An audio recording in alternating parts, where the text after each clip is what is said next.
in Connecticut, a town called Shadowbrook.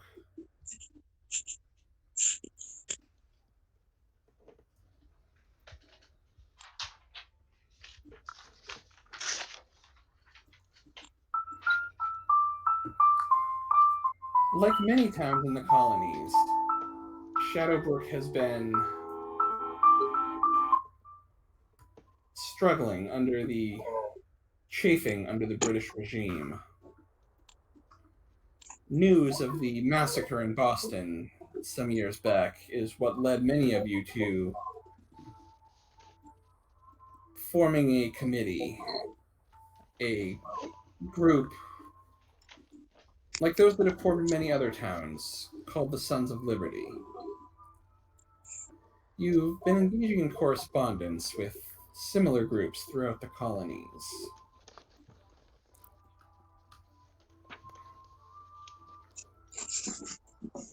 There's even talk of some more radical members wanting independence, not just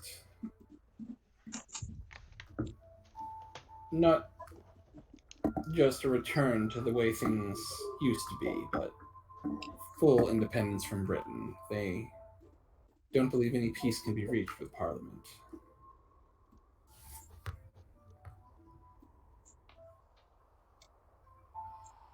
The members of your group in your town, it's your characters as well as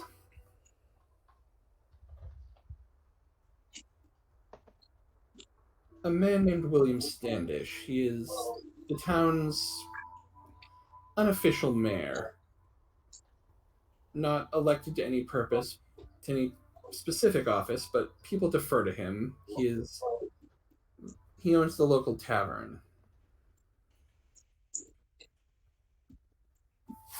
I'm going to have you now introduce yourselves. Trevor, we're going to start with you. All right. Well, gentlemen and lady, I have the honor to introduce myself as Josiah Channing. I am your humble servant and I have been told by some that I have skills as a doctor which have helped a number of people, so I place my skills in that area at your service.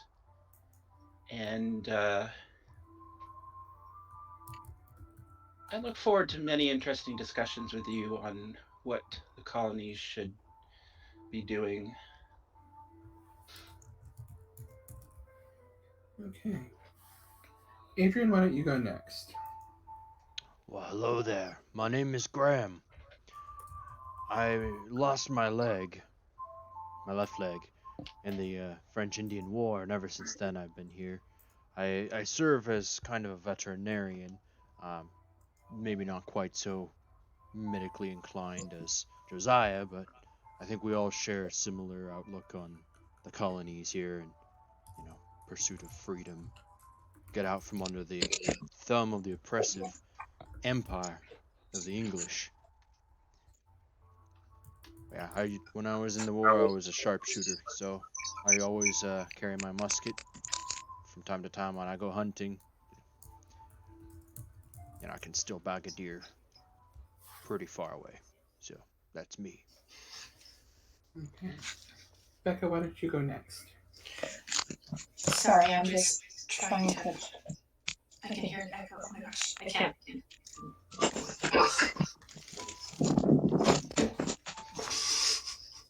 Hello, my name is Meredith Glanvill. I came from Massachusetts. My family moved a little further south. We're all over, just trying to find the right piece of land for us to live on before these people came over. Is there still an echo? No, it's I'm not not good. hearing any echo. Yeah, it's fine. Okay. Um, I'm not much of a specialist in anything. Um, I'm really good at Just, I don't know what I'm good at. I guess we'll find out. In addition to the various respectable, upstanding members of your town, your group has attracted someone who's a bit of an outsider. Someone who may be regarded somewhat warily by members of the polite society. By the Jeff, why don't gentle you folk? introduce your character? Yeah, you see a man walking in, sort of a tallish, muscular man. The first thing you notice about him, besides his dark beard and dark hair, is this wisp of a silver lock of mane over his forehead where there's a scar there. And he's chewing tobacco and spits and realize after the fact that, oh, there's no place to spit it, but he does anyways on the floor, not really caring too much. And, let's just say he's a tad bit odoriferous. You know, he smells either like a little bit more of horse or just maybe bear grease, not the most pleasant of smells. Smells like wet dog even when he's dry. But it's like, yeah, I've heard you guys might be looking for a guide or somebody to help you out when you're in the back country. Shooting, what's that weird looking thing? It's like you all you weird people around here, you're carrying those big iron things. I don't trust them. Nothing's quite as good as using your own hands and muscles. That weird stuff. It's. I know it's not magic, but I don't know what in the hell it is. But trust But, me, Silverhair, if I could kick him, I would. You just need to know how to track them and how to skin them right. But you guys, I'm sorry, but Tarnation, you guys, when you're in the woods, it's like it's embarrassing. But I'm used to taking babes in the woods before. I guess I'll just have to do it some more. The story begins as perhaps fitting. You are gathered at a large oak outside of town. You've come to call it the Liberty Tree. It is your meeting place away from prying eyes.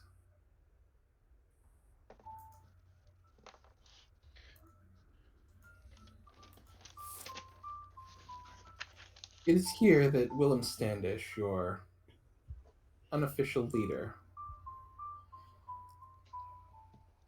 informs you that he was expecting a messenger from New York. Apparently, there's the unrest in New York has only increased since the English crown has offered up a considerable bounty for those who burned a customs vessel off the coast of Rhode Island. No one was killed, of course. The men were set ashore in longboats, but the boat was burned. And despite the colonial tradition of self-rule, the British Crown has offered a bounty. They're hoping to send whoever was behind this act that some would say is an act of open rebellion. They're wanting to send that person to Britain for trial. I'd like to give that man a drink. How fair a trial could a colonist get in Britain? You don't know. You certainly aren't optimistic.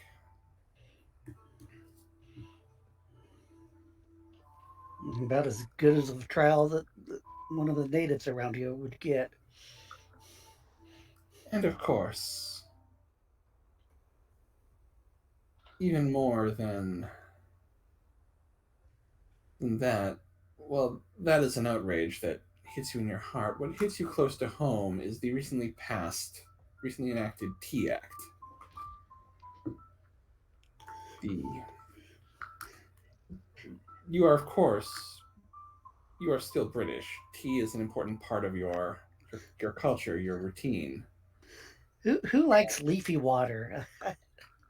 And having an import tax on it,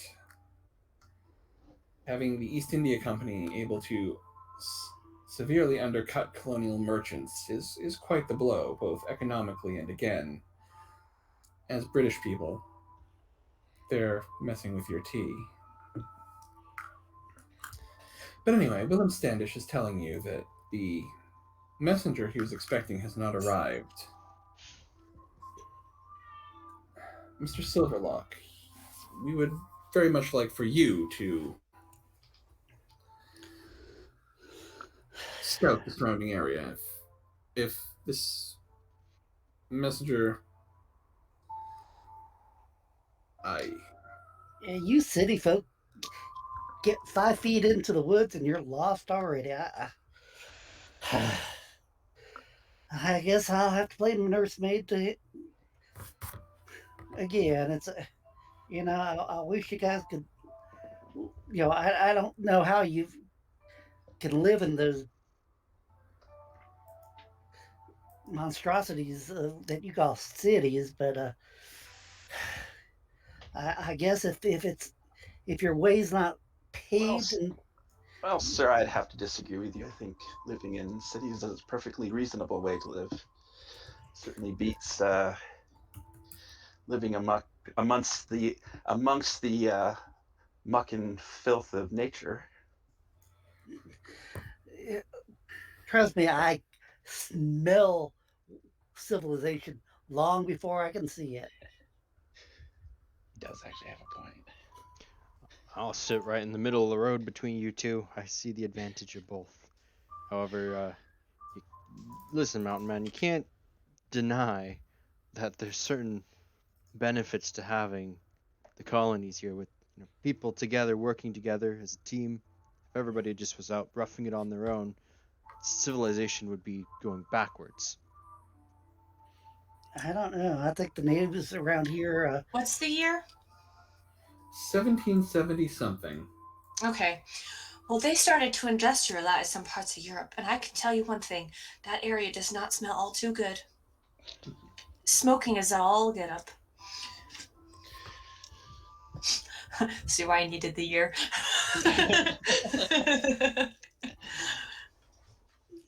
Now, Mr. Standish, when was the messenger due? It was due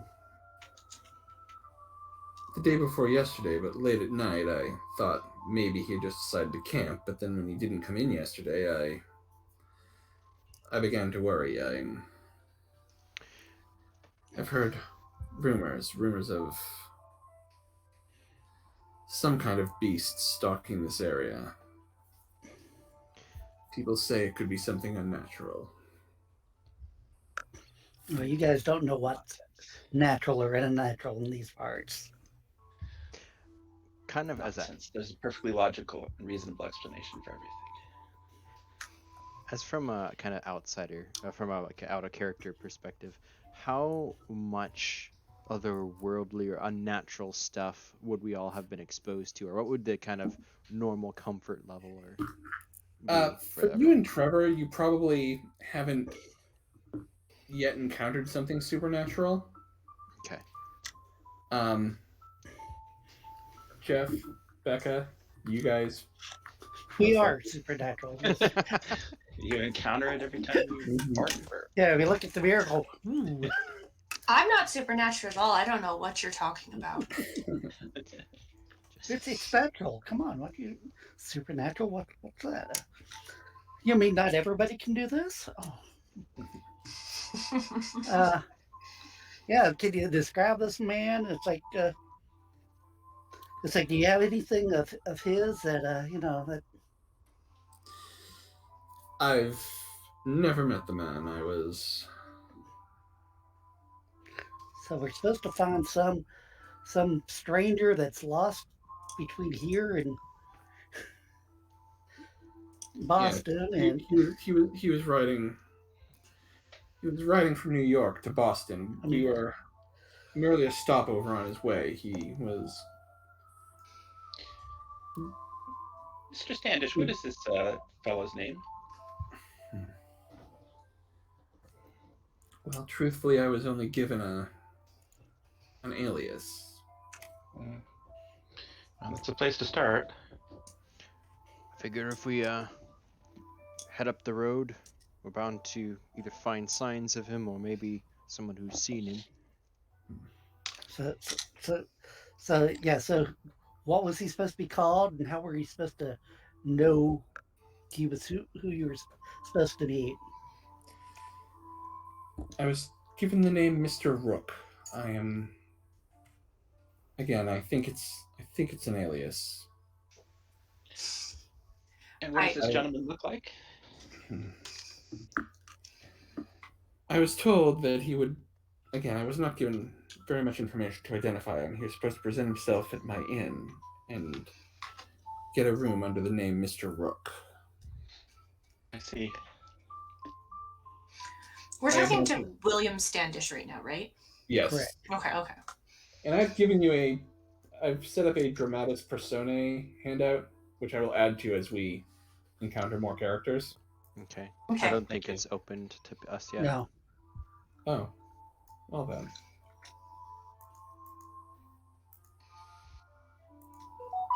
There it goes.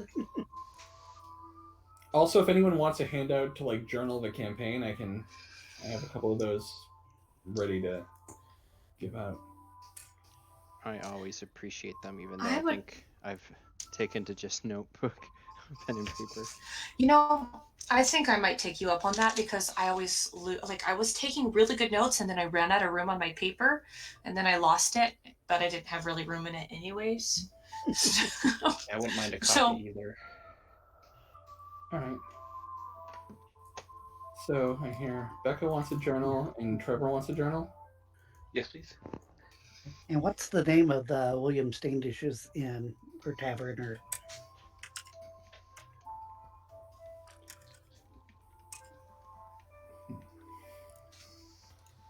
It's called the Black Mare.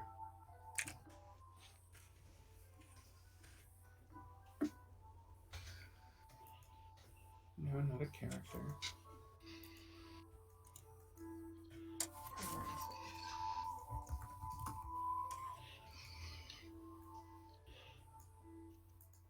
Would because of our own characters, we have, I think it was wealth 0. Does that imply that we have, or sorry, well, wealth 0, yeah. So we have basic income to be able to cover our main needs. But like for me, since I have the resource of having a refuge, a cabin in the woods, would that be fine if Graham has like a kid or something, who Sure. like he's a parent? Yeah. And I actually, if you want to establish that as part of your story, that's something I can work with. I will actually give you an extra style point if you create some kind of character that could serve as a plot hook. Just not Yeah. a character sheet, but just Yeah. kind of tell me No, about I'm this. thinking he probably would have like, I don't know, a 10 or 11-year-old boy or something maybe. Okay. At this day and age, like death isn't rare, so maybe he's widowed and he's got like the son or something who's at this Okay. refuge. Or it could be something. somebody you adopted from the ship too. Yeah, could be something like that. I'm totally open to it, but I have All right. this So yeah, you have idea. a son. You're a widower, and you've got a young lad. I have this image of like after we kind of are about to head out on our quest, he'll just go back and he's got this boy who's got everything ready to go. He takes his wrapped musket, which is Sure. taken care of super well, and stows it, and he goes back to meet up with everyone. All right. And so yeah, for those of you that wanted journals, you should see them now and I'll end up putting these in a folder, but okay. Yes. Mr. Silverlock, I understand I'm giving you precious little information to go on, but I would appreciate anything you could do to help find Mr. Rook. Well, it wouldn't be the first time I was asked to go on a fool's errand, but I guess that's what you guys have me for. So, Well, sir, if you care to go on a fool's errand, then we will be your fools. more to take care. I ain't no fool. I'm more like a babysitter. Pardon me, I speak for myself only. It's like I look at the group, and I just shake my head. It's like, Well, sir, you might find me a little more handy in the woods than you expect. I merely look the part of a hey, do you have the powdered wig and educated everything, young. or I'm sorry? do you have a powdered wig and everything? Oh, hell no. Oh, okay. Well, I could see your character having one. That's why. He's not that posh, no. Well, it's He believes wigs are unreasonable because they hide your true hair. Prone to dandruff and lice. And yeah, and prone to all sorts of unhealthy wildlife. Yeah. I just hope you guys can handle yourself, though, if things get a little, let's just say, interesting. Ah, that's what we have you for. You'll keep it nice and boring for the rest of us, I'm sure. Yeah, I spit the tobacco and it lands fairly close to your shoes, but not quite. It's oh, excuse me. I'm sure that was entirely accidental. Yeah, keep thinking that. Well, Mr. Standish, I believe we are for you. Of course, I only speak for myself, but Of course, I will head back to the inn. If Mr. Rook arrives, I will send someone.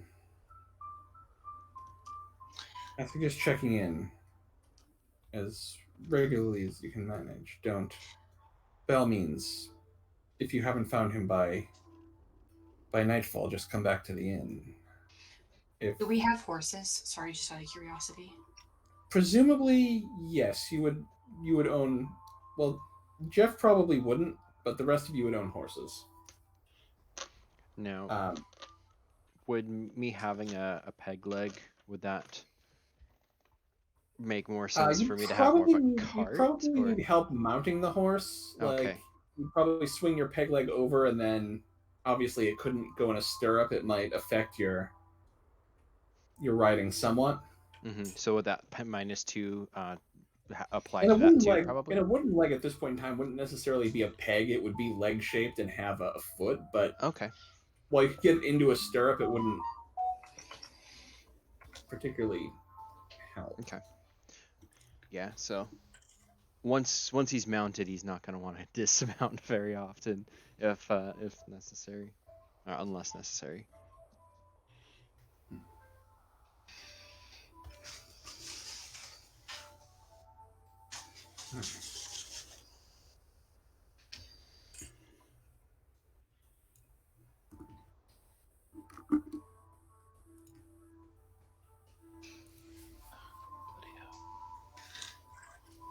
All right.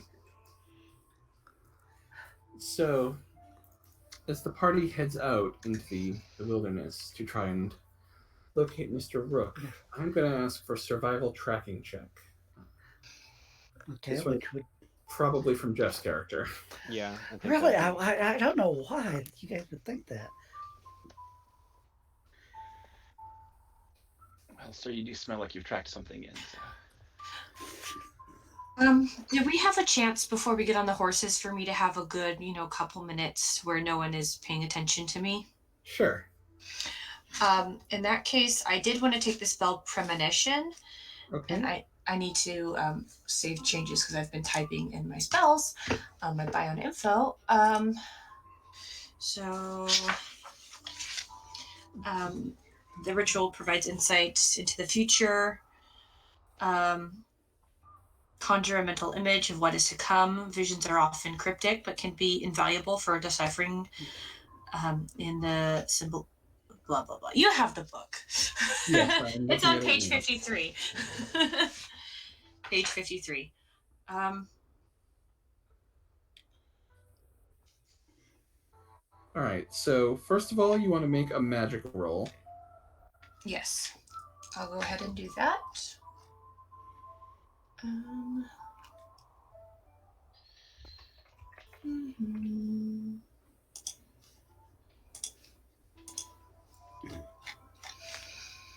Okay. Yeah, I think 6 is. So you basically pour some water into a small bowl and you gaze into it. The surface eventually shimmers, a shimmer that only you can see. As you gaze at the images in the water, eventually it becomes less like you're looking at the water is less like a screen and you become more immersed into it. You see you're standing in a fog. There's a man in the distance. He's mounted on a horse, completely black and shadowy against the fog. You can't make out his face. It's completely covered in shadows. Like anything that would help you identify him is just it's just shadow.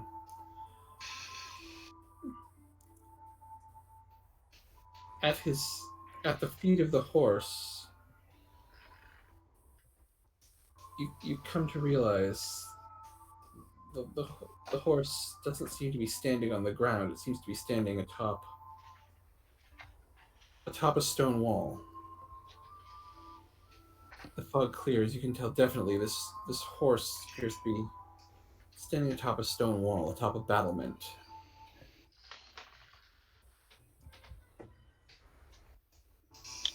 You hear a wolf howl. In the distance, the horse turns toward the wolf. You feel a certain amount of dread. And then a deer, a deer, pure white, whiter than you would think an animal could be. As you look away from the horseman in fear, you see this, and you are somewhat calmed. When you look back, the horseman is gone. There is blood atop the stone tower on which he stood.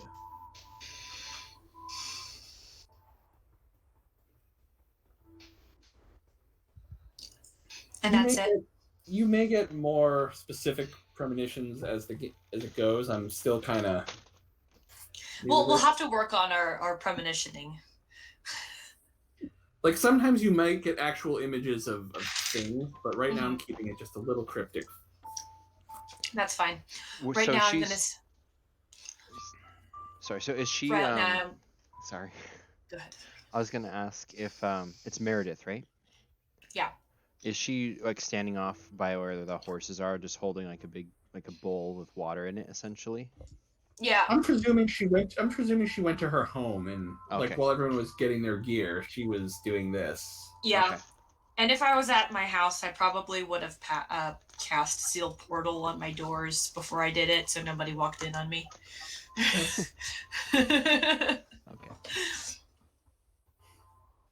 And Graham, Okay. when you get home, your boy is there. He's been tending to his chores, gathering the eggs, bringing in the firewood and in the water. Things have been tense between you since his mother passed. I'm kind of picturing almost a Kratos Atreus relationship if you've played God of War. I am not familiar, unfortunately. Okay. But that's fine. Basically, yeah, he's like this in the game. He's like this God of War that's essentially retired and settles down, has a wife, has a son, and then his wife dies, and things are just a little tense between him and the boy. Like he's like, yeah, It's like the he loves his, typical battle of he the lo- wills. yeah, he loves his son, but doesn't quite know how to relate to him, especially since the boy's mother died. Hmm. Still, your son is a good boy. He tries to do the right thing. He tries to be the dutiful son, and you recognize that. It's just it's been hard to talk to him ever since his mother died. Hmm. I'll say a few words to him. Basically, give the information that I'll be out potentially for the night, and that there's rabbit you can stew or cook up for dinner, and I'll just be back in the morning or whenever. Collect my stuff and head out. He nods, and when you say you're going out, he helps you while you're getting your coat. He gets your musket balls and your powder horn, and offers them to you. Will you be needing these, Father? Aye. When I get back, I'll take you out and we can practice for you. But I'll be needing it.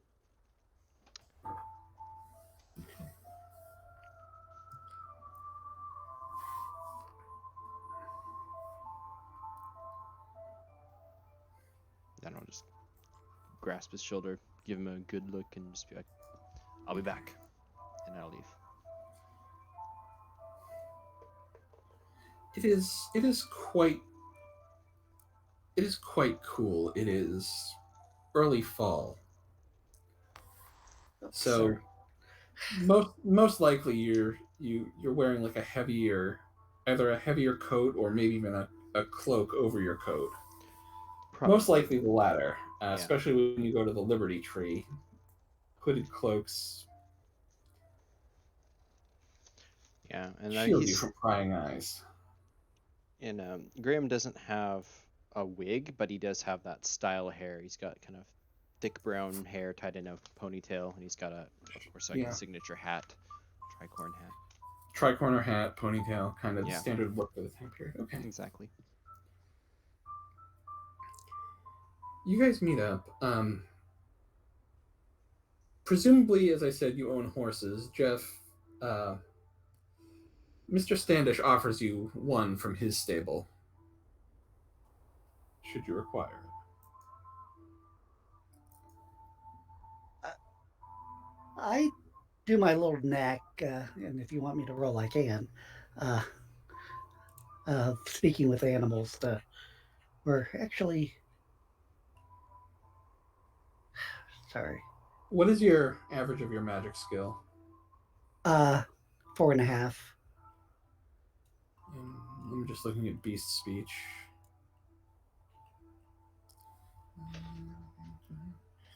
All right, I'm going to say you can take the average on if you're doing it in a situation like this. I'd probably be touching it, which give me a bonus, and yeah. Yeah.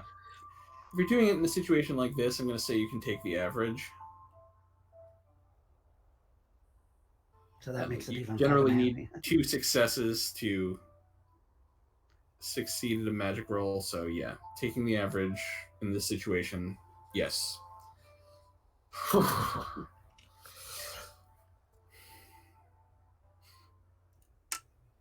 What would you like to say to the horse? Just be calm and steady, and let's do what we're supposed to be doing. It's like, okay. Things might get some interesting, but yeah, you know how it works. The horse shakes its head as if it's nodding. It's like the nod yes kind of shakes its mane out of its eyes as it does. I pat it and mount up. It's like, yeah. You can see I don't feel the most comfortable on the mount, but it's like we'll get further with me on this and go on cutting doing cross country since all y'all are on horses. I don't think you'd be willing to take the route I'd prefer, but If you think about it, Silverlock, the route that you probably prefer, Mr. Rook wouldn't prefer that route either. We're best to stick to the road, my friend.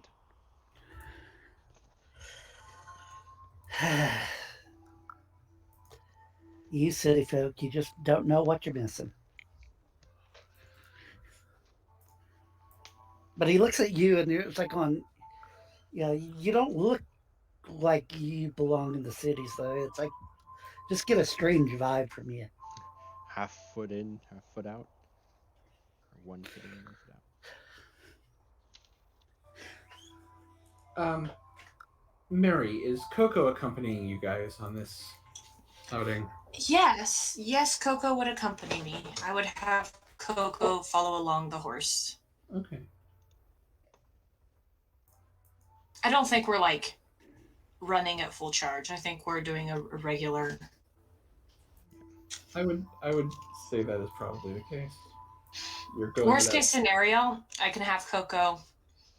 I'd say you're probably going at a walk for now, because tracking while at a full gallop or even a trot would be more difficult.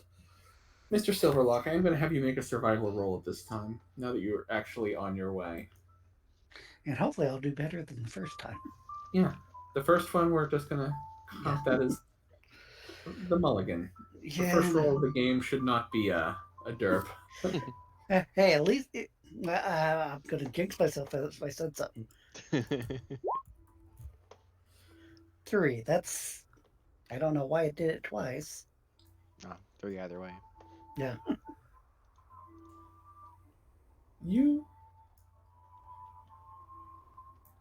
As you start off on your trek, at first it's hard to identify anything specific. There's a lot of horse traffic along this road. It is less by following those tracks, more by searching for unusual smells. You are led to a field. Again, it's late fall. The field, or it's early fall. The field is just recently been harvested, so it's fairly bare. The remnants of the crop poking up. There's a couple of apple trees in the distance. You smell the lingering smell, not of the blossoms, but of the fruit itself, as not all of them have been picked yet. It does little to mask the smell of blood. I hold up my hand to stop everyone and go down, taste it, like try to sniff and taste. Is like It is. You don't have to taste it. yeah, okay. It is human. You have smelled human blood before. Also, as you get closer to the blood, its source becomes evident. There's a body. Well dressed. The clothing he wears is comparable to what Graham or Josiah would be wearing. Sort of middle class, but clearly traveler's attire. He's wearing a cloak. Is there any doubt that this is dead? Is there any reason why Josiah would be inclined to immediately go to the body? Does it look like there might be a chance that it's still alive? Considering that the head has been removed, no. Okay, fair enough. Wow. I was just about to get to that. Yeah. That he's Okay. dressed like them, but you can't tell if he wears a similar hat, as the head is nowhere to be found.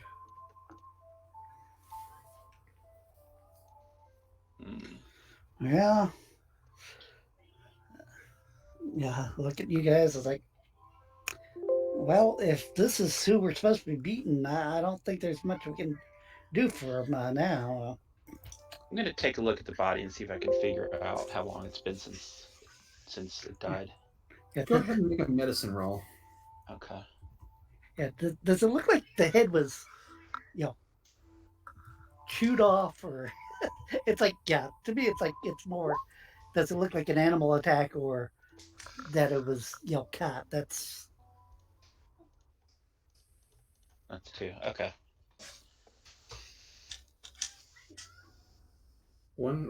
Just. Did you type all that information in, or is this like a glitch where it's? I think he. No, I it typed in. all that in for my own memory.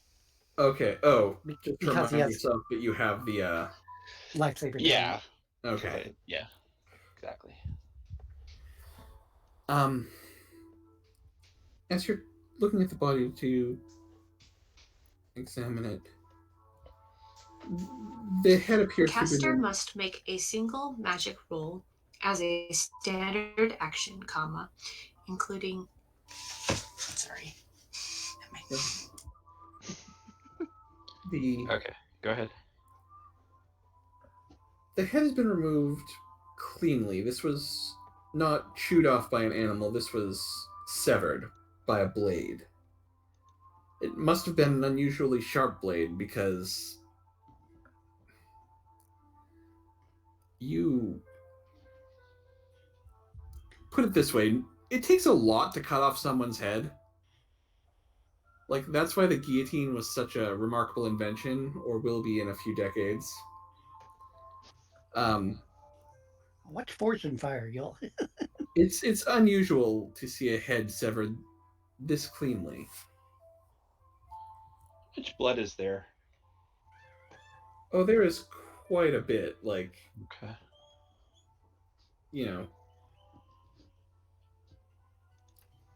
There's probably very little left in the body. Like, the wound is not. I mean, he was decapitated, and the blood has had ample time to exit. Is there any sign of a struggle? Does he look like he was fighting off whoever it was that did this? Make an investigation check. Okay, hold on 1 second. Graham is he's remaining mounted, and he's further back, just kind of watching. Who's over there now? Is it both John and Josiah? I think, yeah, John and Josiah have gone over to the body, have dismounted, and are examining it. If Meredith is kind of still on There's no horseback. additional wounds to indicate that he was in any kind of battle. Can I have my dog go over and just kind of sniff around and kind of look and see what's going on? And I can kind of see what's happening through my dog's eyes. What happens with this? A little bit. So the dog is a familiar. You can't necessarily see through its eyes, but if it goes over, you'll kind of know what it knows. Okay. Like, yes, it can scout for you. I don't think you can specifically see through its eyes, but Yeah. But if it knows something, I can kind of. Mm-hmm. But its knowledge is going to be limited. Right, like it recognizes the scent of blood, the dead body. Can I have it make a sniff perception check? Survival? Oh, perception. Yeah, you can have it roll a perception smell check. Also, keep in mind it has a key sense, so you want to add bonus dice. Hold on, I have a lot of stuff on my thing, so it didn't let me modify it. You need to make sure that I just clicked the box to turn on the modifier prompt for you. Oh, there we go. Sorry, my So it'd be a plus 4. Yeah. Wait, did that add 4 to it? Yeah. Yep. Well, I added 4 dice. So you got a 7. Yeah. Oh, nice. Yeah. All right.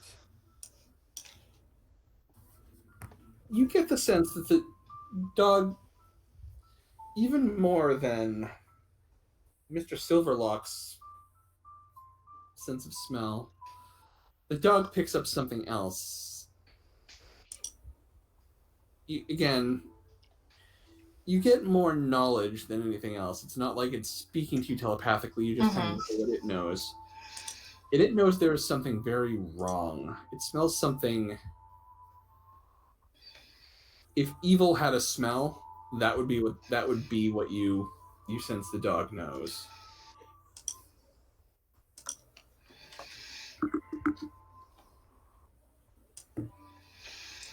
Is he to look growling around and see if hackles I can raised? Find the head. I'm gonna say there's something not natural. The dog's acting a bit weird. Don't go over there. It's not a pleasant sight by the looks of it. I'm going to uncover my musket because it had been previously wrapped. I'm not familiar enough with muskets to know their ready condition. Would it be loaded when you're just traveling, or I believe yes. And for game purposes, we're going to say yes. You can carry a loaded musket. Okay, and then until you cock it, if it's a flintlock, until it's cocked, it's like it's not going to accidentally go off. And when you use the so you'd be carrying it loaded right? but uncocked would be the state you'd carry it in. Okay, so he's gonna flip over the canvas. It's a kind of a leather wrap that he has it in, kind of like saddle mount, just kind of across his lap, and it's not cocked, but now it's out, and kind of adjusts. My understanding is the musket balls are tight in there, which is why you have to literally pack them in with a ramrod. It's not just gonna roll out. Yeah. Right. So he basically kind of like gets it out, and he's not like shouldering it or anything, but it's now across his lap from the saddle, and he's just kind of still staying up the street or the path, watching. I have a question. By the way, I was still answering about Josiah's investigation. He doesn't show any signs of any other wounds to indicate that he was in a struggle. I'm going to look around and see if I can find the head. Okay. Not hopeful, but it would be silly if we found it later and I wasn't looking for it. So make another investigation check, and if you have survival, you can give yourself a +2 bonus to this to kind of survey the scene. All right. Yeah, can I talk to the dog? Crap, that's Oh, you know what? I forgot to. If you have survival, you can give yourself a bonus. Just roll 2d2 greater than 2. I got 5 successes already, so. Oh, so he did. Looking around, you don't find the head. What you do find are tracks. It looks like at some point he had started off mounted, and based on the way the dirt on his clothes, like he's laying face down, and yet there's dirt on his back. And the way the tracks are, it seems like he may have been thrown from his horse before he was decapitated. Okay. So does that horse was scared and threw him off? And as there is not like a dead horse, you can presume it may have wandered off.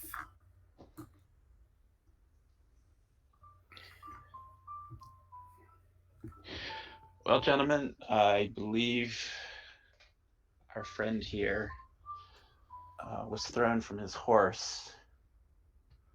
There are tracks over here. I don't know where the head is, which is disturbing because it means somebody somewhere has it, perhaps. Does he have any papers on him? Is this Rook? question? After, I'll say with that investigation roll, you searched him. There doesn't appear to be anything on him. Yeah, he doesn't appear to have anything. Like, you search in his coat, seeing if there's anything tucked in there. There isn't. Is he carrying any kind of weapon at all? He does have a He does have a holster for a pistol, and you find one. Like, as you turn over the body, you find one. It was obscured by his cloak when he was lying down. Like, he must have dropped it when he fell. And This is the pistol you're talking about? yes, it's been discharged. I was just about to ask that. Does my dog smell gunpowder? It's a very good question. Traces of it on the pistol. Like, obviously, it's a pistol. You know, it's going to have a gunpowder smell. Your dog is going to pick up a gunpowder smell on a pistol no matter what, because it's been fired at some point. John, do you see any tracks leading away from this? Can my dog smell like if the body's been dragged, or the smell of a horse? I will have you go ahead with the hold on, how do I want to do this? At this point, if you want to make a survival check, and I will give you a +2 bonus from, again, with his keen sense of smell. Since it's not perception, I'm not giving you the +4, but I'll give you a plus. Actually, he already gets a +2 to his survival from his other talent, so I'm going to just say, just roll survival. Okay. And Mr. Silverlock, if you'd like to roll that as well, roll survival. Okay. You and the dog are using such different means of tracking that it's really 2 separate rolls. And well, it's one of those things is like I can always try to talk to the dog too. In fact, I take a step back and try to sort of mumble, or walk off a little bit to the side to some of my one of my spirit animals to give me a bonus. So I'll do the magic to see if I can. And since it's just getting the skill, hopefully. Okay, sorry. So you're doing it at a 0 because you're just at the doing 0, the skill boost. Okay. And that's just enough to get it. So. Well, no, because this is a ritual, so we deduct 2, and then you bank 3 successes. So roll again. I don't think Coco's survival worked, so I'm going to try re-rolling that as well. Okay. And let me look. There we go. I got a 4. Well, So Jeff, because it's an extended action, success is above the threshold, which is 2, so you bank 3 if you want to make another roll. Yeah. Okay, yeah, so with that, you do it. And I'm saying each round is going to equate to about 15 seconds, so you're over there. Yeah, you see me sort of mumbling. It's like, it looks like I'm sort of talking to myself and sort of making some weird gestures. Yeah, you're over there kind of communing you're muttering in the language of the natives, focusing, communing with your wolf brothers, yeah. The spirit of the wolf, this kind of ghostly wolf, appears in front of you. Most of the party can't see it. And by most, I mean the dog can kind of see it because the dog is special. Yeah. Mary, the dog seems to be. You seem to know that there's a wolf there, but your own eyes are telling you there's not a wolf there. And you see it merge with me. Do I seem to see that he's doing something over there that is not in the realm of I would say your magical traditions are different, so you wouldn't necessarily at this point recognize him doing magic. He's an odd sort. if he's muttering in the language of the natives, I'm going to say no. At this point, you would not necessarily recognize that as magic. Okay. However, if your dog says it sees a wolf and your eyes say there's not a wolf, that would be a bit of a red flag for you. Yeah. It's like something's not quite kosher. Is my dog telling me that it's kind of merging with this fellow over here? And again, it's not so much telling you as you know what it knows. And from its Okay. perspective, there's a wolf there, and then there's not. And in my vision, I saw a wolf, correct? In your vision, you heard a wolf. I heard a wolf. Okay, I heard a wolf. Got it. Okay, so my survivor is the same as the dog. So Okay.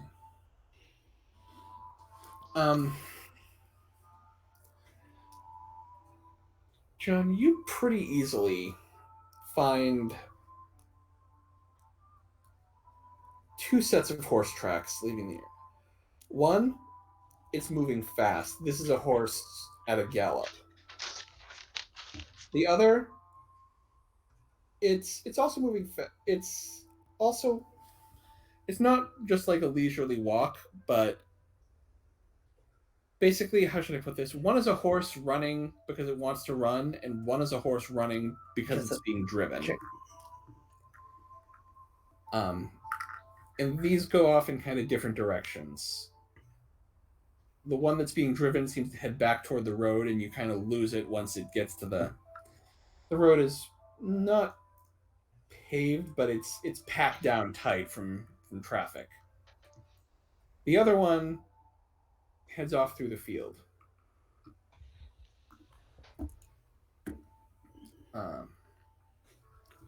The dog, with his survival, Coco seems to indicate,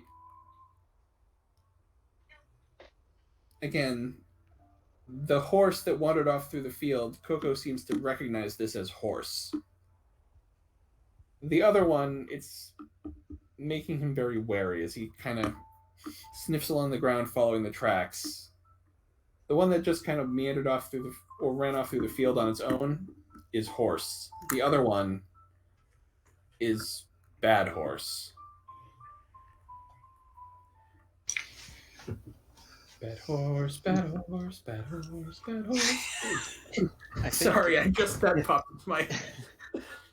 With the kind of amount of time that's passing, I think Graham's curiosity would have him nudge his horse kind of off the trail towards the body and kind of get up closer. Still not dismounting, but he's going to kind of survey the scene closer up. Can I also kind of go up and... I have a question for Empower. How long does this spell last? Let me check.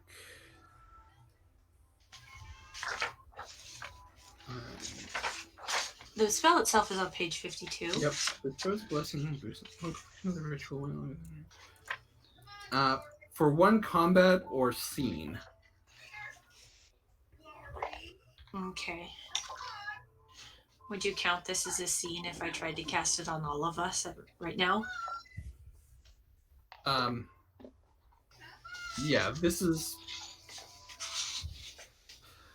Yeah, the scene is basically until we find whatever. Well, until you move location to the point where we kind of jump ahead. You know. Okay. Can I go ahead and try to cast Empower on us? What is the distance between all of us right now? I would say... I'm just going to look at the bonuses and penalties to help. It's a 46, yeah. Well, there's a total of 4 of us. I would say that altogether, at this point, since Graham has brought his horse over, you're probably all within 10 to 20 feet of each other. The GM is a merciful god, so I'll give you the 10-foot radius penalty. Okay. So that's a -4 already. Mm-hmm. I'm just gonna do the minor blessing right now. Actually, it's yeah. So it's 10-foot radius. Actually, I am going to give it as the 6 because it's actually each additional subject.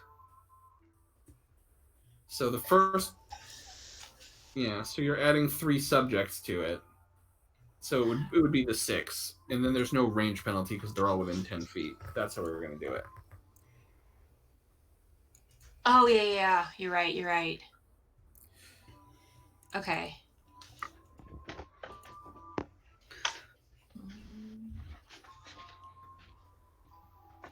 Does that do I have just the 6? Does that include myself? Well, it's 3 additional subjects, so it's -6, and that covers all 4 humans. Okay. Yeah, Let's just give us a +2 to all of our stuff. Yeah, I'm telling everyone, I think the guy's horse went back that way. So Becca, what I'm going to do, since this is an extended ritual, I'm going to have you make a roll with your magic with the -6.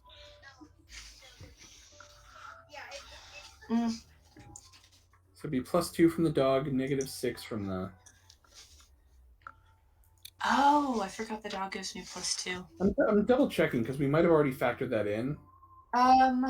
Magic will +2 dog, yeah, because if you notice 4, 5 would add up to 9. It's listed as an 11 because the bonus is already there. So is it still a -6? Yes, so it would just be the -6. 2 successes. Okay, I'm taking the average. And the reason for that is it's going to take a while to cast. Multiple turns, so we're just going to take the average on this. It's going to take... outside of combat for these rolls. We're just going to 3. So you think 1 success. And it's going to take a minute, at least, to cast. Hold on 1 second. I'll tell you. Wait, no. 60 seconds. Hold on. Should be a minute. Because it's 20 successes in total, I thought, is what it is. And each roll is going to say is 15 seconds. Oh, I thought it was. Okay. So it says the casting ritual is 20 successes to complete. Each roll represents 6 seconds, 1 combat turn. I've always run it as a combat turn as 15 seconds. Okay. It's just a house rule. That's fine. That's fine. I'll just mentally change that in my brain. In a combat turn, you cannot accomplish in 6 seconds. That's fine. And I'm going to talk as a free action. Yeah. No, that's fine. Good to know. So, but yeah, as everyone's as they're doing the tracking, you kind of take 5 minutes and again, trying to conceal what you're doing. You're muttering under your breath, kind of just quietly invoking, like you were taught, invoking the benevolent spirits. And asking them to protect these people with me on my path. That no supernatural entities may harm them. And as you're muttering this, you reach down, you just gently pat Coco's head, drawing on behind the ears. Drawing on your familiar's power as well. It's definitely the fuzzy ears. Yeah. Everyone in the party gets a flat +2 bonus for the rest of this scene. Oh, nice. Does that stack with my It would for those skills that you get a bonus to, yes. Yeah, and I'm telling people in the interim, it's like, yeah, I think this guy's horse went around, but I think whoever attacked him went that away, and he was going at a nice clip too. Josiah, I'm going to have you make an intelligence roll to see if you've realized something. Okay. Can I add a bonus to this? The +2 bonus? This is, I'm going to say not to this, because this is something I was going to have you do before she cast the spell. Like, okay. I didn't have a chance to. Alright. So... Yeah, you realized when you were searching this guy and didn't find anything on him It's probably in the saddlebags on the horse. Also, I wanted to clarify the horse that's going a lot faster, is it the bad horse or the good horse? The horse that's going faster is that horse.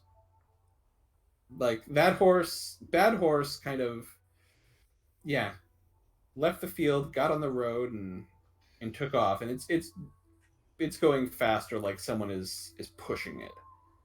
Good horse took off at a run, not a run of a human driving it, but a run of it's spooked and not wanting to be where it is. Likely the horse that this person was riding before it got knocked off. And it's Indeed. probably headed back where it came from, because that's probably its home. I mean, with your rolls, you've pretty much identified the direction that horse went off in just through the Okay. field.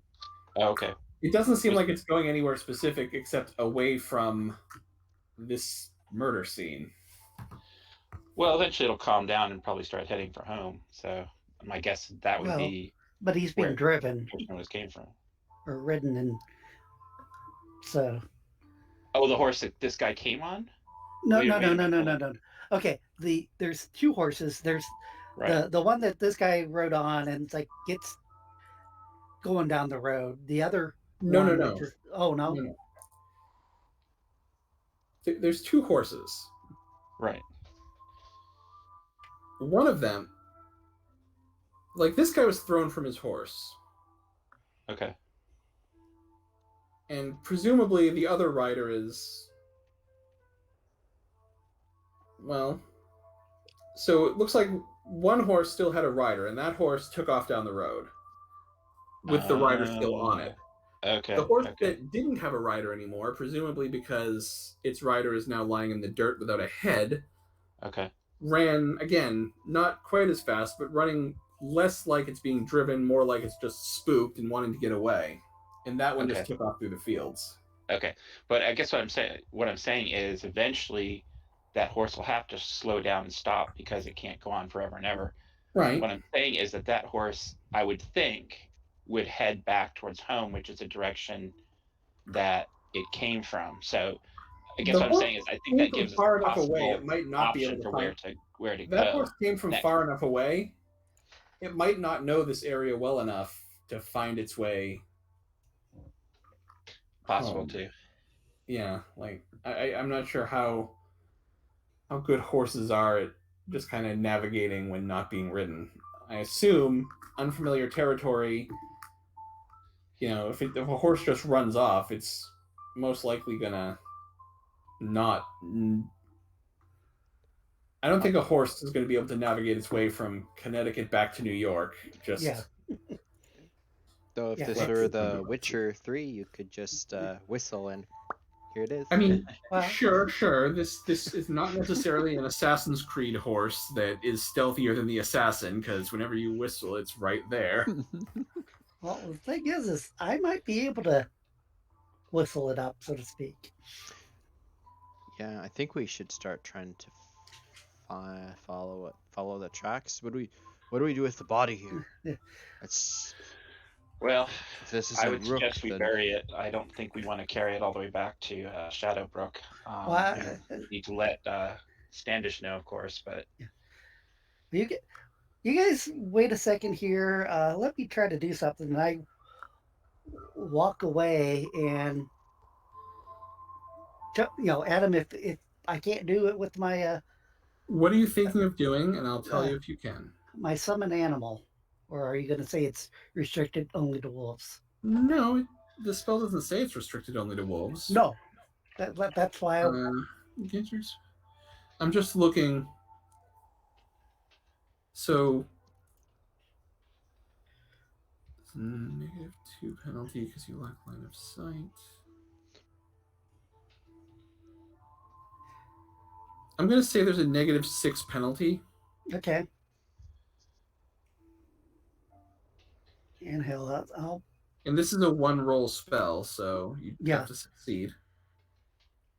So you're choosing a type of animal in an area of. Okay, so you're choosing horse. And I'm actually trying to focus my mind on, the direction. Sure, you have the scent of this specific horse due to your wolf sense. Yeah. Yeah, it's fine. You can focus it on this specific horse. Okay, so it's at a -6. I'm gonna have to burn some style because there's no way I'll be able to do it just even with her bonus if it's applicable at this point in time or not. Gosh, those stars are pretty. A Becca spell.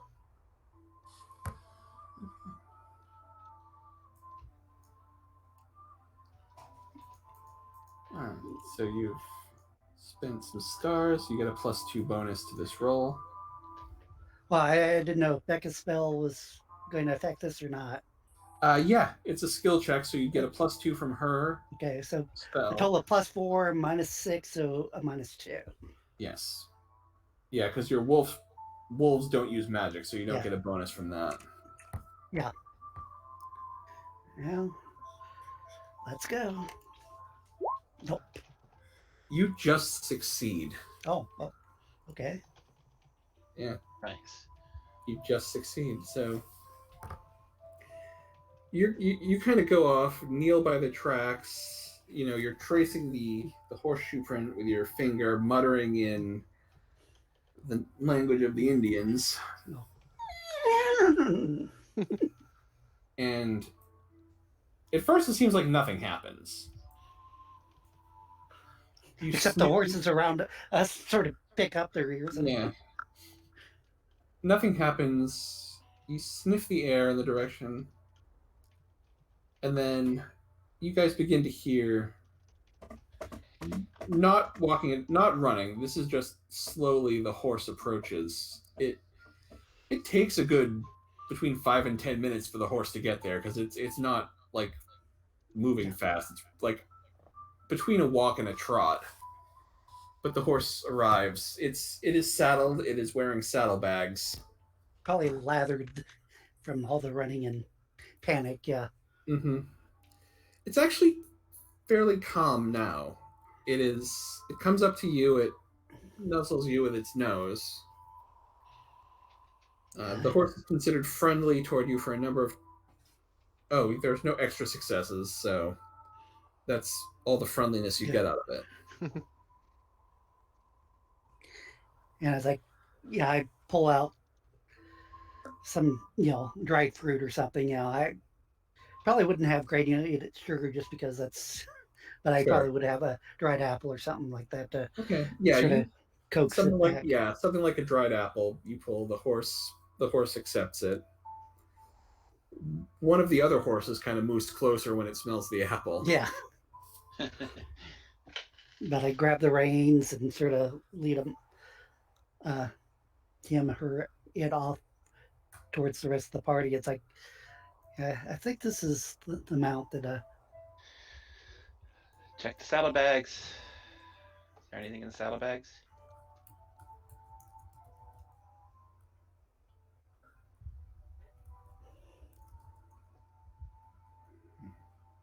Hello? Yes. Yeah. The saddlebags, there's a lot of stuff in the saddlebags. There's clothing. There's some dried food, powder horn, some extra shot. Make an investigation check, Trevor. Is this a +2? Yes. Okay. Hold on. 2. Okay.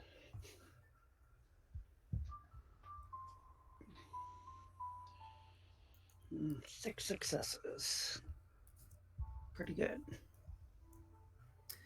You find there is something sewn into the lining, like basically it would have escaped notice to most people, but the leather of the saddlebag, it's dual layered. You search, you eventually find a seam. The stitches pretty easily open, like they were sewn to make it possible for someone to open them. And there is a letter with a wax seal. the written on the so it's one of those letters. It's folded, sealed in wax.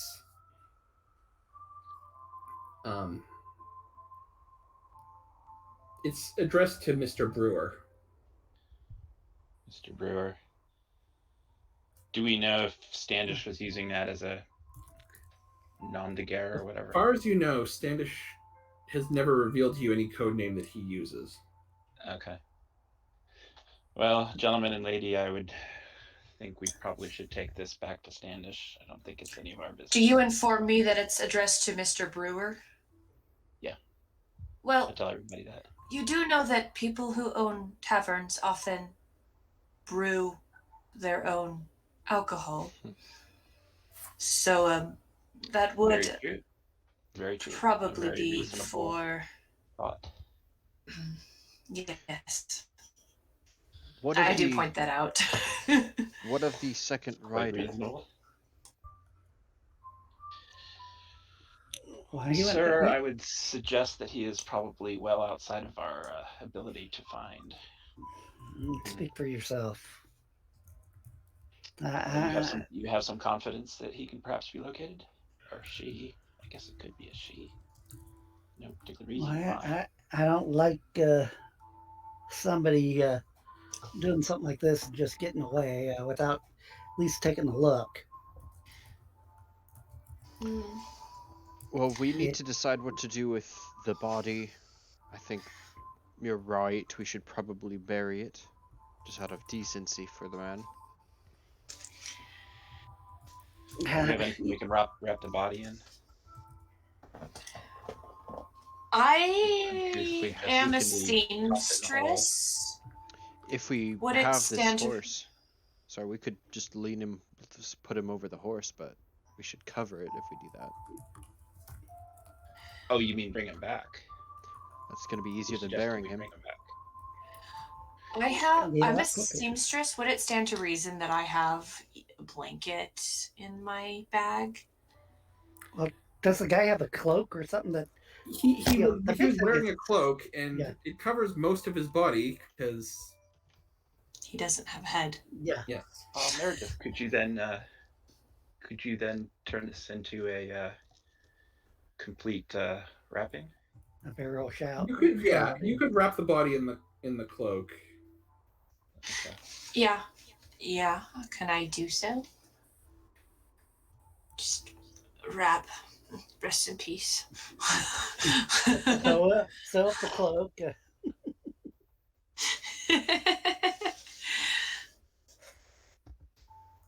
I guess you guys aren't completely useless. If I'm a fast-handed whip stitch. Mr. Silverlock, if you think there's a chance that he's still out there, I would be for trying to see what may have befallen him. If he's got away, that's probably the best for him, but this guy was if this is Rook, whatever evil befell him, I worry for his compatriot. May I suggest that perhaps it is of most importance that we get this message to Standish? That's what I was going to ask Adam. Did it seem like they fled away from where we came from or towards where we came from? That's, if they were It's away. away, okay. Like, because you didn't encounter them on the road here. Yeah. So I'm assuming It was away would from have to be away. Shadowbrook, okay. Mr. Yeah, Channing, you guys are mentioning returning back to Shadowbrook. I'm like, it goes against my nature to just leave something like this, without at least some type of the token effort of going after it. But yeah, Mr. Channing could take the body back with Meredith, and then you and I can follow your lead and go check the forest for. Yay, split the party. Woohoo! When has that ever turned out wrong? hey, I had a Actually, Scooby-Doo that's adventure. probably not That a was bad always idea. fun. Also, if you guys run into something, Oh, I we're don't think you'd want to face it probably yourselves. toast if that happens. But You're saying we 2 more people would just be twice as much toast? Is that what you're saying? I don't think it's a good idea for us to split up right now. It just seems like a mighty fine way for us to get hurt. I have to agree with the lady. I think we should guys- return to the inn and give the And it is getting message to fairly Mr. it is Brewer. getting fairly late, and Standish did say to return by nightfall. Why don't we head back tonight and then see what we can do in the morning? I We agree. can get here faster I think tomorrow. I think that is wise.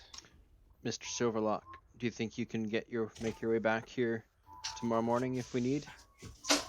Maybe the letter will Like I also have said, information. You guys know this area well enough. You know what farm this is.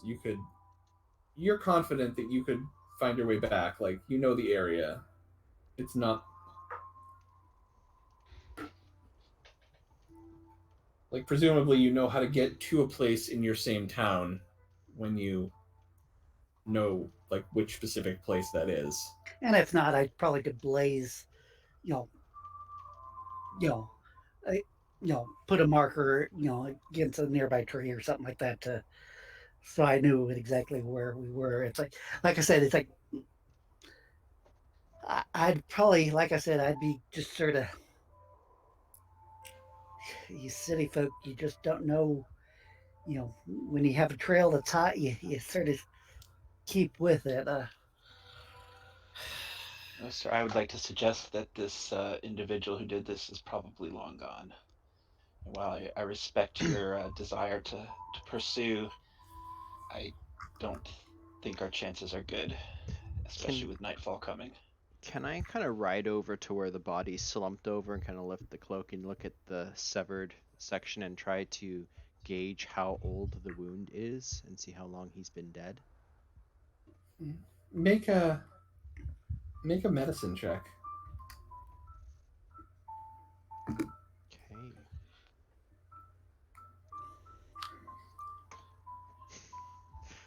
Is it no horse? I mean, with that roll, you can identify the cause of death, but other than that, Oh, just let it drop back down.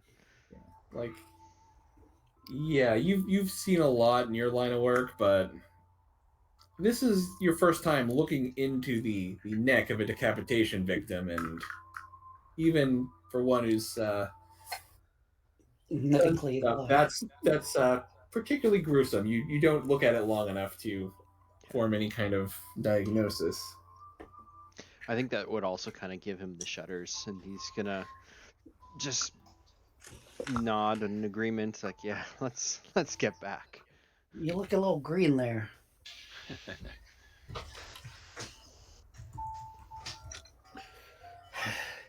Guys, if you don't have stomach for sitting stuff like this, I don't know. Well, I was probably I would avoiding suggest looking not at really. as I was sorting Hey, it up. you're Like, just- it was just okay. a reminder. It's like, here's the thread, here's the, Here, sew this That's what guy a into a thimble is bag. for. Don't look at him while you're doing it. Well, it was probably just a reminder to me of the evil of the world sometimes. Okay. Okay. Also, while I am thinking of it,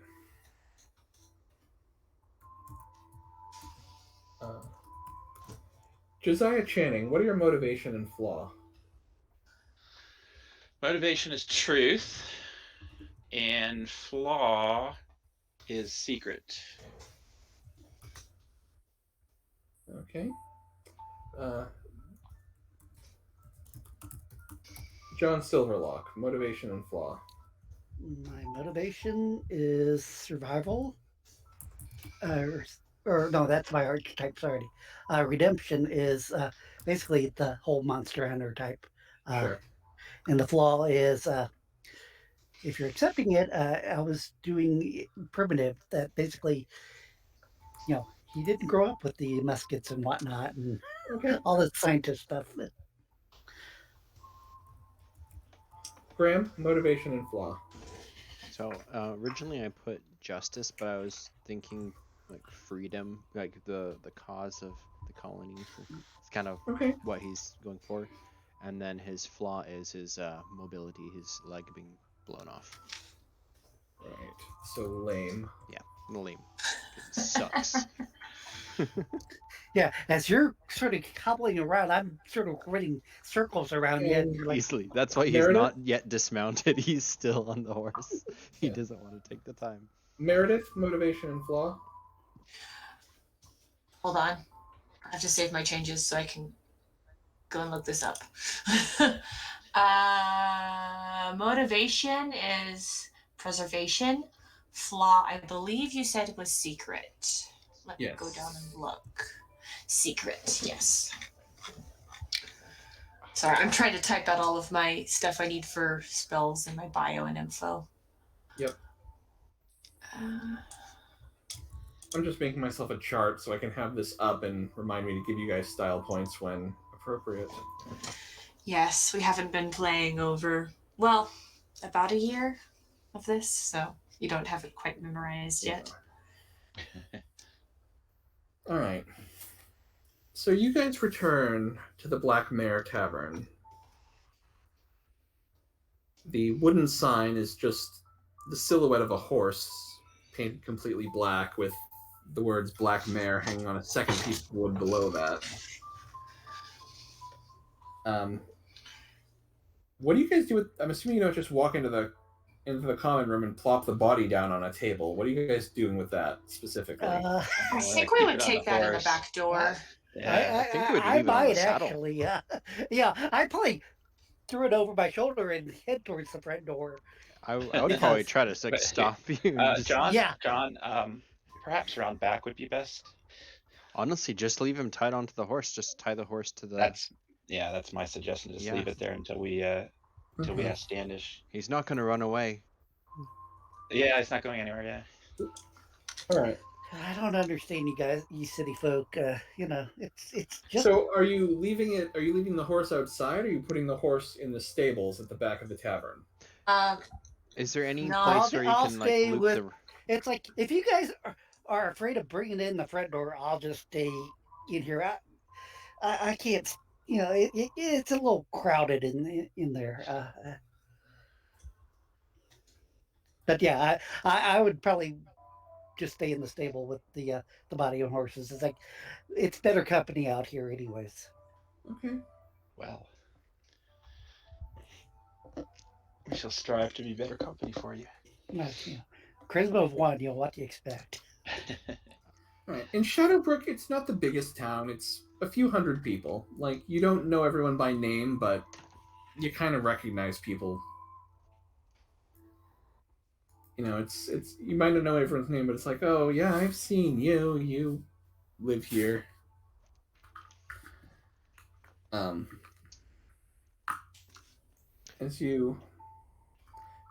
So Silverlock is staying outside. I'm assuming the rest are going in the tavern. Yeah.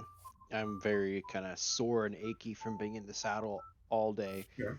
And just kind of hobbled in. There's a few people who are there, having a meal, having a drink. It's late for dinner. Like, those that are having meals are kind of finishing up. There's a few men you recognize from the town just having drinks, playing at cards. Devil's work. Devil's Prayer Book. Playing at cards, or this tavern isn't quite set up for shovelboard. Knucklebones. Yeah. So is Mr. Standish in? He is. He's kind of behind the bar doing... Mr. Standish, we have news. His daughter is wandering around. His daughter is basically a server, and he stays behind the bar. His I'm wife gonna go up is to him, also- and if he's by himself and there's not anybody like within hearing distance, I'm gonna There's say one person at the bar, kind of like the norm. You recognize him. Town drunk, yeah. Yeah. You don't think that he's gonna hear anything. He is He's barely conscious at this point. He started early and went hard. 3 sheets to the wind, yes. Mr. Standish, we have returned. He motions for you guys. Yes, we should talk business. He kind of leads you into the back room. There's a table. This is a private meeting room. Taverns would often have something like this for people who wanted a place to talk. Would I be able to leave my dog by the door? Yeah, your dog would stay outside the tavern. Outside the tavern or outside the door we're meeting in? I would say even in this era, it's pretty common. Like, you would not bring your animal into the tavern. That's What why if we I left say- him in the barn. Some people do, but it's considered Rude. rude. What if I say it's a Not a- service dog? That But- concept hasn't been invented yet. We are several centuries off from the ADA. That was a When joke. you think about it, a tavern's not a really good place for animals. People staggering all over the place and It's a tripping over really them good and- place for animals. No, it's fine. Depends on how There are cooked some they places- are. There are some places where you would, but this being a smaller tavern, it's just not. You would know. It's not that considered not- proper. Yeah. Just wondering where my dog's at. We're all good. Well, or is the dog with me? Oh yeah, Yeah, leave the that's dog good, with you. Yeah, we might be having a nice little conversation. Oh, lovely. Prefer dogs Well, to people. You'd have to cast your spell again to do that. Yeah. Well, I'm just saying that might be something I would be doing because it's like you're just not quite right here. All right. So as the party enters the room, Standish kind of looks at you. You've returned late. I don't know if this means you found Mr. Rook or were forced to give up the search. Well, sir, I regret to inform you that we have found an individual who may be the Mr. Rook of which you're speaking. However, I would urge you to prepare yourself for what you are about to see.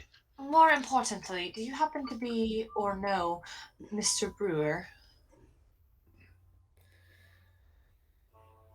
I can't say I know the man, but there's one in Boston who I've written to by that name. That would fit. I think we found the body Well, of Mr. yes. Rook. The body.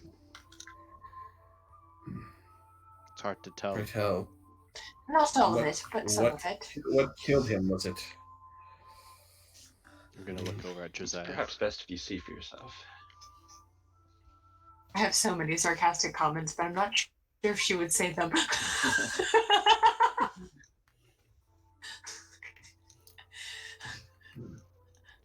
In a great panic, he Sir, seems to I have to lost inform his you that head. he appears to have been decapitated. He gives you a look. He doesn't know quite how to respond to that.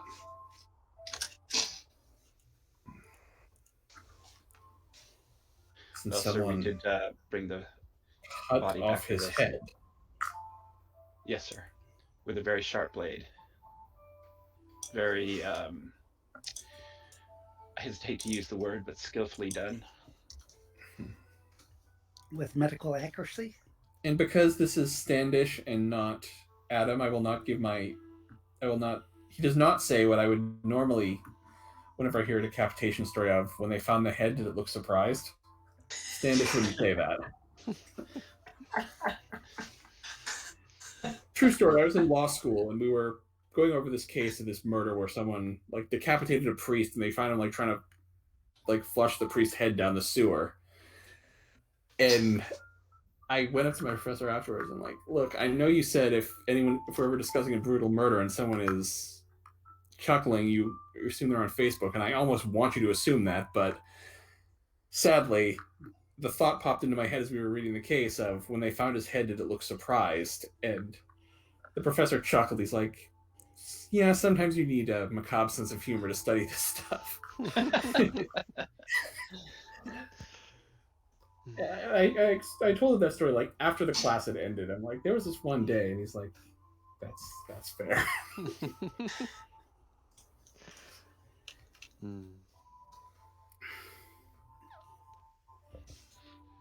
Well, do you want But to come anyway, see? It's not pleasant. I don't. You brought the body with you. That's correct. All right. He kind of opens the door and peeks out.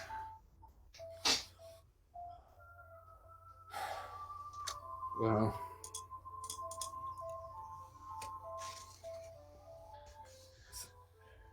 I suppose.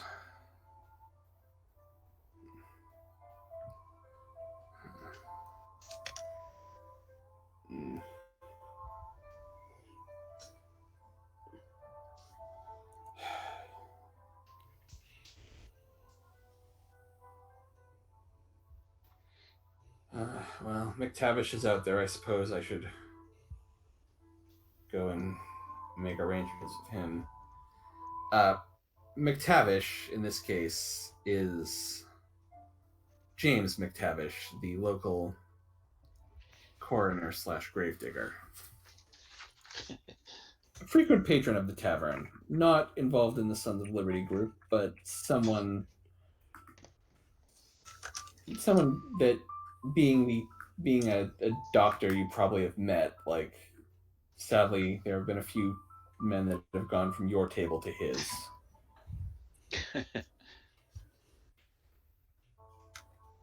So he, is about to leave the room to go and talk to McTavish.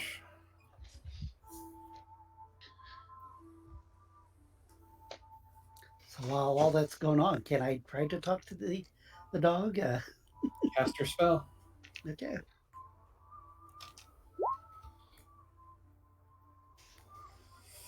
You cast your beast speech and kneel down and begin talking to the dog.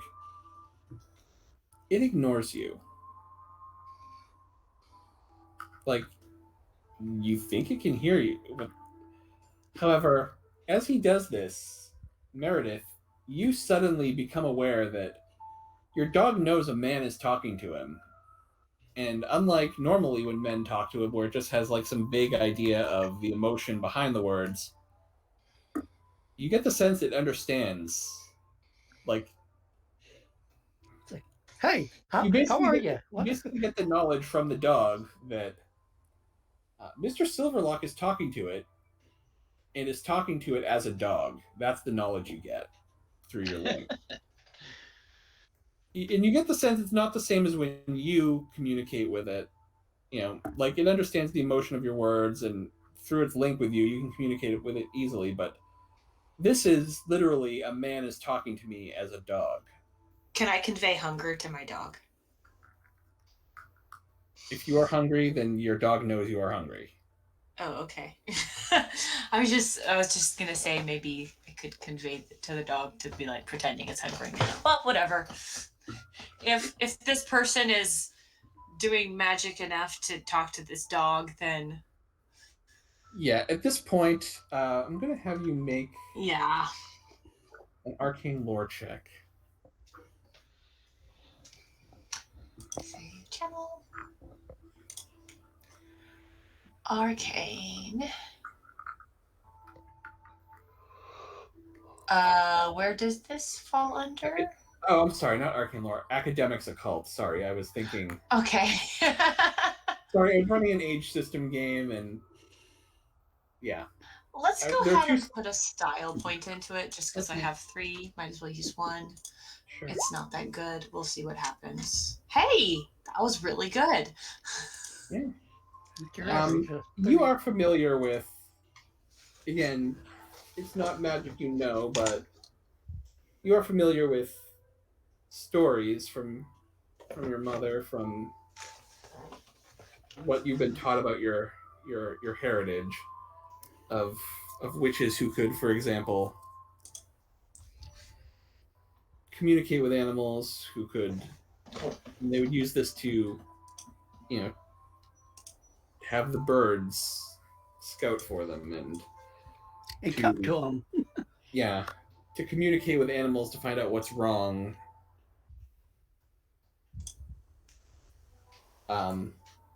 This is something you might have heard of, but it's still not something you expected to find, and it gives credence. Like, you've heard the rumors that Mr. Silverlock was raised by wolves. You've heard. Well, he actually wears a wolf head cloak. So, Which is kind of weird when you think about it, that he was raised by wolves and now he's wearing one. That is Norman Bates territory, if you think about well, it. Oh, his friend is his mother. Yeah, that is Norman Bates territory now that I think about it. But yes, it's something you weren't expecting, but given the rumors of him, and you definitely have knowledge of the natives having their own traditions, and you know he's, if not raised by wolves, then perhaps spent too much time around the natives and has gone native himself. well, my dress is definitely native, so Yeah. Okay. he's just not quite right in the head. Okay. Standish eventually comes back into the room. You said you recovered a letter from Mr. Brewer. Do you have it with you? Well, sir, it is addressed to a Mr. Brewer. Yes, and Mr. Brewer is in Boston. While I'm loath to read correspondence that was not written for us, I think we need to determine. My inclination is we need to get this letter to him. There's a part of me that would regret having to send someone all the way to Boston if it were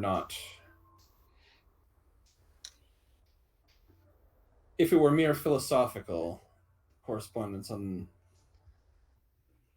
the nature of the freedom of the colonies, that perhaps wouldn't merit sending someone. However, our friends in New York did deem it worth sending.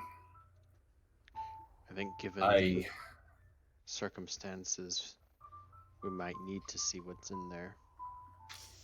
I'm debating that myself. I'm of two minds about whether we should open that letter.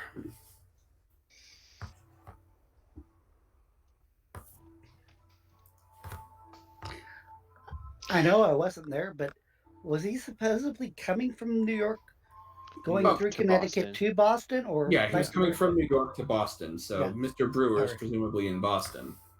Mr. Standish, if I may inquire, were you expecting a message in addition to this? What I mean by that is, this is not addressed to you. Were you perhaps expecting something in addition to this? Not a specific message, just news of what's going on in New York. When Rook stopped here, I was going to... So you were not expecting an actual message yourself, necessarily? No, Okay. I was expecting him to stop here to give me word of New York and then head out for Boston to deliver his true message. Well, sir, I will leave I wasn't the... aware it was to Brewer, but that is a name I've heard. Well, sir, I will turn over the letter to you and leave it to your conscience, as I believe you are an honorable man and will do the right thing.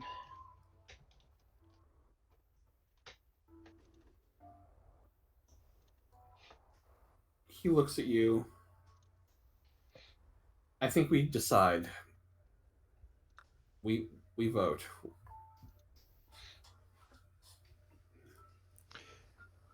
I don't want to make this decision myself. I am but one of we are equals in this endeavor. If it's putting the future of the colonies at risk, it's better that we open it and find out. And what I say vote we you, open it. Josiah? Wars are won and lost on information. I say we open it. That's 2 in favor.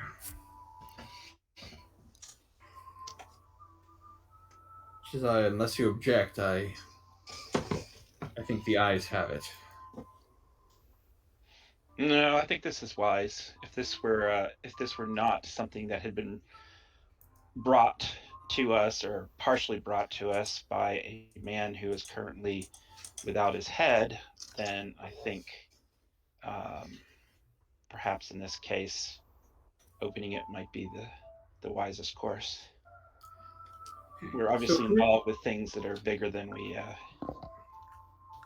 realize. Excuse me.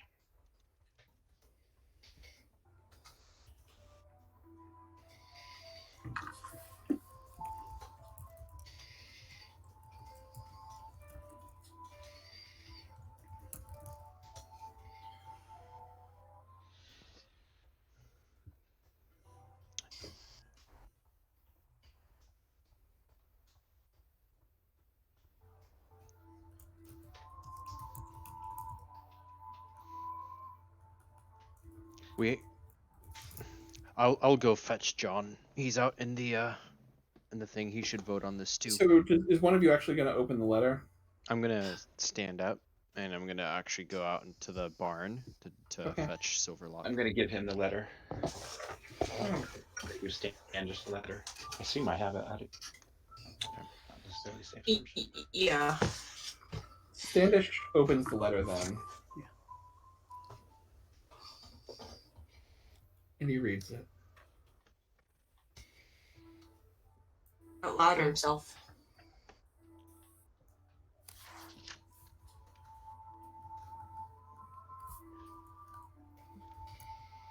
Graham is gonna hobble out of the inn over to the barn, peek in and look at John Silverlock. Standish looks at the letter, reads it, and then he hands it to Josiah or Meredith. He puts it on the table so either of you can read it if you wish. I'll go ahead and read it. Josiah and Meredith, you now have access to the letter to Mr. Brewer.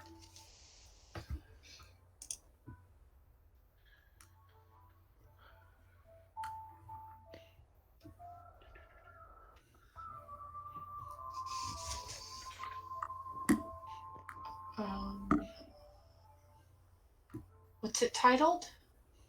Letter Up to top. Mr. I see. Brewer. Sorry, I was looking in the journals and handouts. I'm gonna put it in there after, but for now it's just there for you guys to see.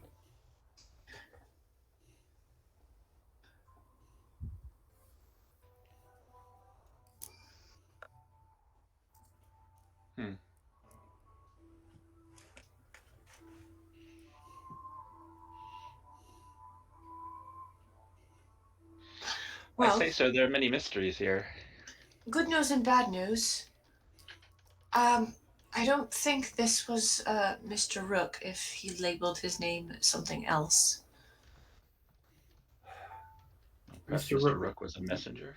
Mr. Rook was the messenger. The Okay. You the got laborer is again. I've not met the man, but he is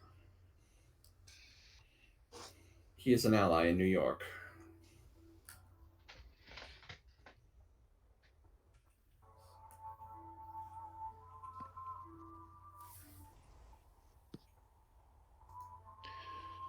Well, sir, what course of action do you propose for us?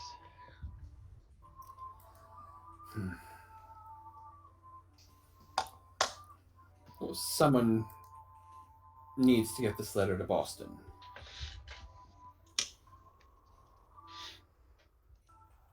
I'm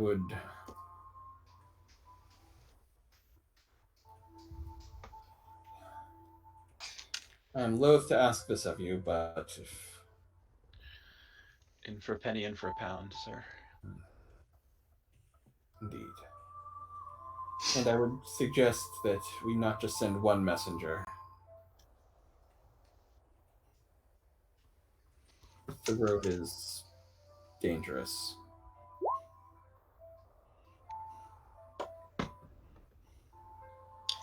Indeed, one is in danger of having many foul things happen upon them.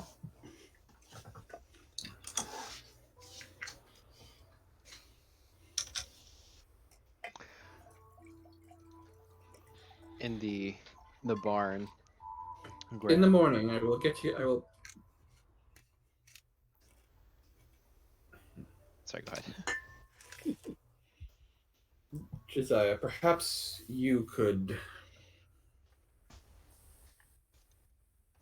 If we let it be known that you were traveling to visit family in Boston,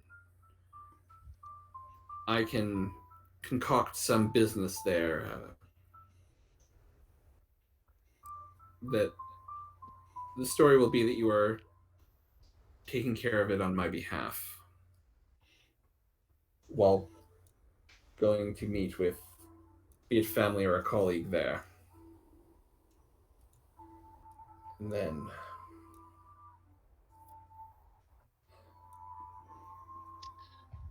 Very well, sir. I'm at your service.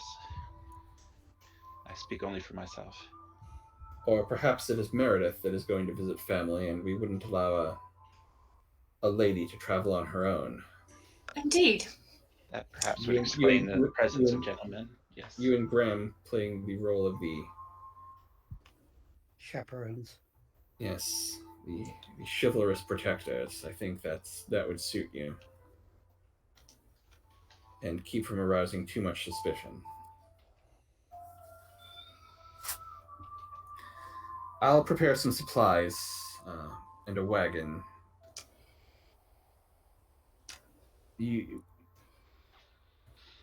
Should you want one, you'll travel more slowly with a wagon, but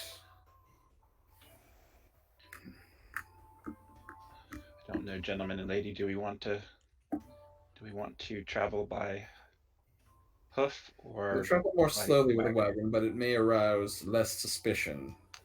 More, if you have trade goods, it would be easier to hide something among them. Keep the letter from being found if there's any patrols on the way to Boston.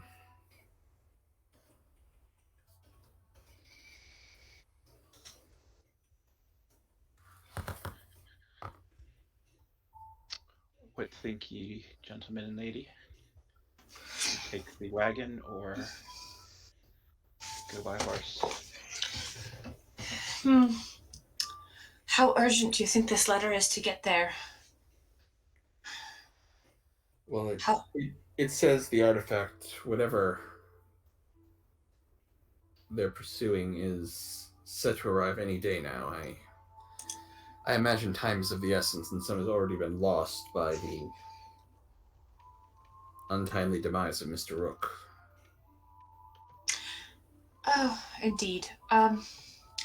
Well, we could say instead of visiting family, I'm there to visiting dying relative. That would definitely be much more urgent. So. Ah, very good idea. I think horseback. May explain why you're bringing our doctor with you. Our indeed. Man of science, as it were. Very wise. Indeed. I think that. Graham is gonna push the door open and kind of rejoin the others and kind of hobble back to his chair. Silverlock is preoccupied. What does the letter say? Preoccupied with what? What is there that when you ask what the letter says, Standish slides it over to you. I will give you access. I will look at Josiah and just kind of like, he prefers his company in the barn, I guess. I should respect his wishes, though I understand them not. I will pick up the letter and start to read.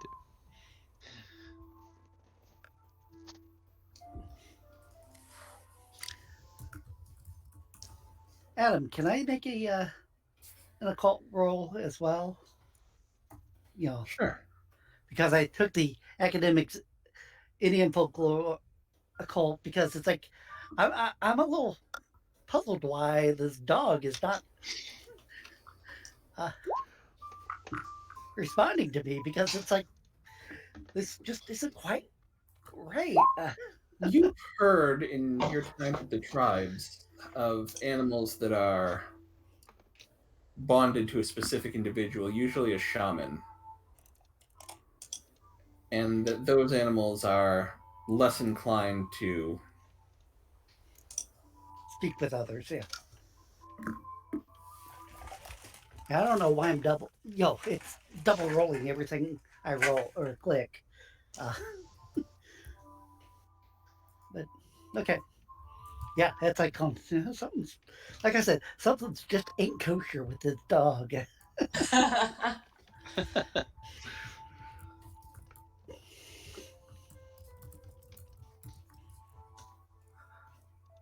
And then I was like, going, why is this?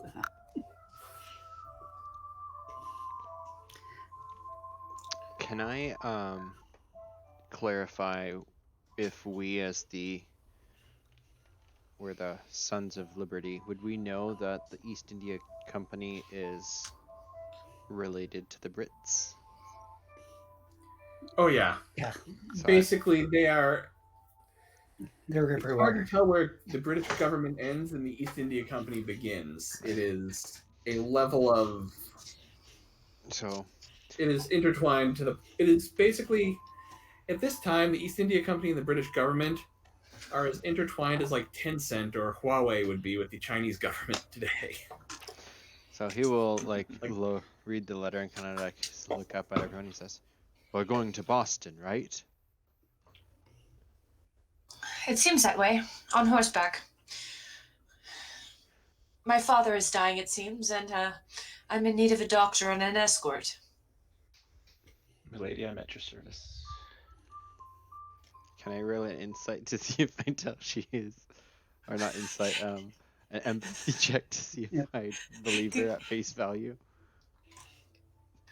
Sure, but you really have to derp it to not realize that it's I don't have any empathy. I'm pretty sure my passive. I'm pretty sure my passive is even better. I'm so sorry to hear this. No, it takes you a minute. You're about to express your condolences, and then it takes you a minute, and you kind of feel dumb for. Oh yeah. For even.